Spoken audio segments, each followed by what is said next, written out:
جوتیارانی دەشتینێنەوە سەرقاڵی دانانی مڕەشان بۆ ئاودانی گەنمەکانیان. بەهۆی کەمی باران و وشکە ساڵی ڕەنگی گەنمەکان زەرد بووە و پێویستیان بە ئاودانە. جوتیارەکان دەڵێن بۆ 1 دۆنم زەوی مڕەشە بۆ ئاودانی گەنمەکان دابنێن $1000 تێدەچێت. أي دعم من الزراعة ماكو من الحكومة فنحن انجبرنا أن نشتري يعني حکوومەت هیچ هاوکاریەکی نەکردوین لە حسابی خۆمان ئەو مڕەشانەمان کڕیوە و نرخیشیان زۆر گرانە. ئەو ساڵ ئێمەی جوتیار زەرەرێکی زۆرمان بەردەکەوێت.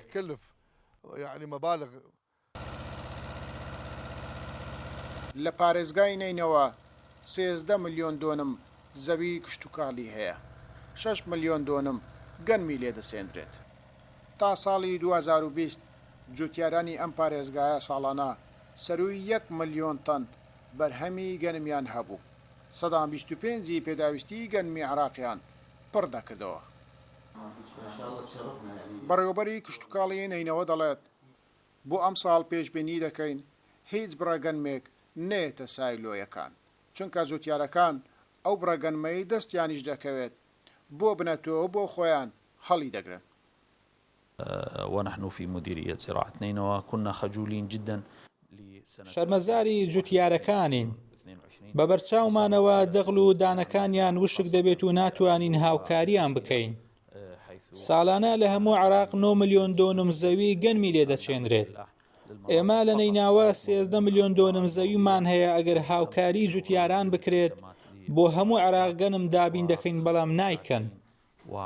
35 للسقي و10 كيلوات للمضمونة بالنسبة. ساڵانە عراق پێویستی بە 5 ملیۆن تەن گەنم هەیە. ئەنجومەنی دانەوێڵەی عراق پێشبینیان کردووە بۆ ئەم ساڵ بەوەی وشکە ساڵیەوە بەرهەمی گەنمی هەموو پارێزگایەکانی عراق بگەیشتە 2 ملیۆن تەن. يعني نحن نحتاج إلى خطة زراعية متكاملة تتبناها الدولة. پێویستمان بە پلانێکی گشتگیرە بۆ کشتتوکاڵ. ئەگەر پلان هەبوایە دەبوو ساڵانە بەرهەمی گەنمەکانمان هەناردە بکردایە نەوە کاوردا. هەر ساڵێک باران کەم بێت دەبێ بیر لەوە بکەینەوە گەنم لە چ وڵاتێک بکڕین. لازم ندعم لهذا الفلاح. دەیان ساڵە لەو پارێزگایە ساڵانە سەرووی 1 ملیۆن تەن گەنم بەرهەم دەهێنرا. ئەو بڕێش 125 پێداویستی گەنمی عراقی پڕدەکردەوە. بەڵام ئەم ساڵ بەهۆی وشکە ساڵیەوە نینەوە هیچ بەرهەمێکی گەنمی نابێت. گەیلان بۆتانی کورسات نیوز مووسڵ.